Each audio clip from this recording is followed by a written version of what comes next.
You may lose a little more fluid through respiratory and breathing than you do in the warm weather. There's not as much humidity. Things like that play a role in dehydration. My name is Alicia Restivo, and I'm a family health nurse practitioner at the LSU Student Health Center. At the Student Health Center, you're able to make appointments with our primary care providers. We offer a variety of primary health care services, including prescription refills. We do minor procedures in clinic. If there's something that you need that we do not provide in clinic, just like your primary care doctor, we refer you to an outside physician. True or false? Drinking hot drinks will keep you warm in the cold weather. The answer to this is true.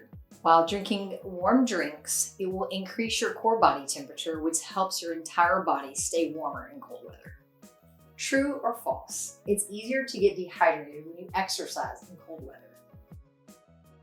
The answer to this is complicated. At initial, we would say false. Dehydration comes when you lose more water than you intake. So while people do get dehydrated in cold weather, it's not easier. What happens in cold weather is sometimes your thirst drive is decreased, so you don't drink as much as you do in warm weather. Also in cold weather, you may lose a little more fluid through respiratory and breathing than you do in the warm weather. There's not as much humidity. Things like that play a role in dehydration. If you continue to consume the normal amount of water for exercise, you will not dehydrate just because the weather is cold. True or false? When dressing for cold weather, you should opt for cotton clothing.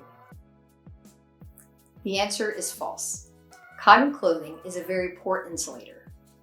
This is why we recommend cotton clothing for warm weather. If you're dressing for cold weather, you should choose synthetic fabrics or wool. This will keep the layer next to your body, the air layer, warmer than cotton that is very breathable wood. And layering is very important when dressing for cold weather.